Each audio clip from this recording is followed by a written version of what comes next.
రాష్ట్రంలో వాణిజ్య పనుల శాఖ ఆదాయం నవంబర్ నెలలో భారీగా పెరిగింది. జీఎస్టీ రాబడితో పాటు పెట్రోల్, డీజిల్, లిక్కర్ అమ్మకాలపై వ్యాట్ ఆదాయంలోనూ వృద్ధి కనిపించింది. గత ఏడాది నవంబర్ రాబడి కంటే 780 కోట్ల రూపాయలు అదనంగా వచ్చినట్లు వాణిజ్య పనుల శాఖ అధికారిక గణాంకాలు వెల్లడిస్తున్నాయి. గడిచిన 8 నెలల్లో వాణిజ్య పనుల శాఖ నుంచి 47,719 కోట్ల ఆదాయం ప్రభుత్వానికి వచ్చింది.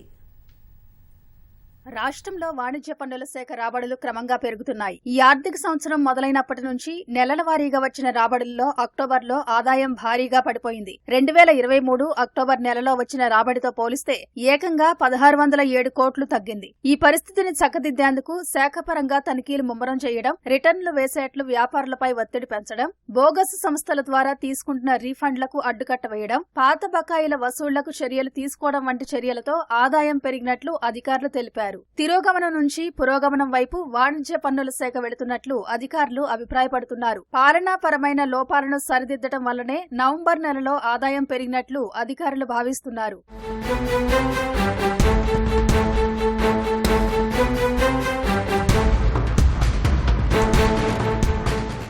2023-24 ఆర్థిక ఏడాదిలో 70,720 కోట్ల రూపాయలు వాణిజ్య పన్నుల శాఖ ద్వారా ప్రభుత్వానికి సమకూరగా, ఈ ఆర్థిక ఏడాదిలో 85,112 కోట్లు రాబడి లక్ష్యంగా రాష్ట్ర ప్రభుత్వం నిర్దేశించింది. ఈ ఏడాది ఏప్రిల్ నుంచి నవంబర్ వరకు 8 నెలల్లో 47,719 కోట్ల ఆదాయం వచ్చినట్లు వాణిజ్య పన్నుల శాఖ అధికారులు తెలిపారు. గతేడాదిలో 8 నెలల రాబడితో పోలిస్తే దాదాపు 2,000 కోట్లు అధికమని వెల్లడించారు. నవంబర్ నెలలో అత్యధికంగా 14% వృద్ధి కనబరిచినట్లు వెల్లడించారు. ఇక పెట్రోల్, డీజిల్ విక్రయాల ద్వారా వ్యాట్ రాబడి 1,302 కోట్లు, మద్యం విక్రయాలపై వ్యాట్ ఆదాయం 1,180 కోట్లు, ప్రొఫెషనల్ ట్యాక్స్, పాత బకాయిలు కలిపి మొత్తం 2,545.57 కోట్లు రాబడి వచ్చి 10% వృద్ధి నమోదు చేసింది. వ్యాట్, జీఎస్టీ రెండూ కలిపి నవంబర్ నెలలో 6,249 కోట్లు ఆదాయం వచ్చినట్లు అధికారులు వెల్లడించారు.